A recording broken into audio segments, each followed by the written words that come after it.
Hello everybody and welcome. In this video I'm going to show you how to set device type for your speaker HISENSE Party Rocker One using your Android device.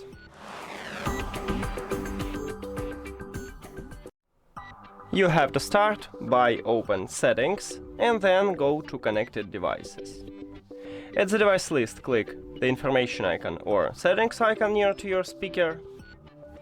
And then I have it at the bottom, you may have it at the beginning. You need to tap at the device type line, and right here we need to select speaker. Now we just set it and we use it. That's it. Thank you for watching this video. If you found it helpful, please consider subscribing to the channel and leave the like on the video. See you later!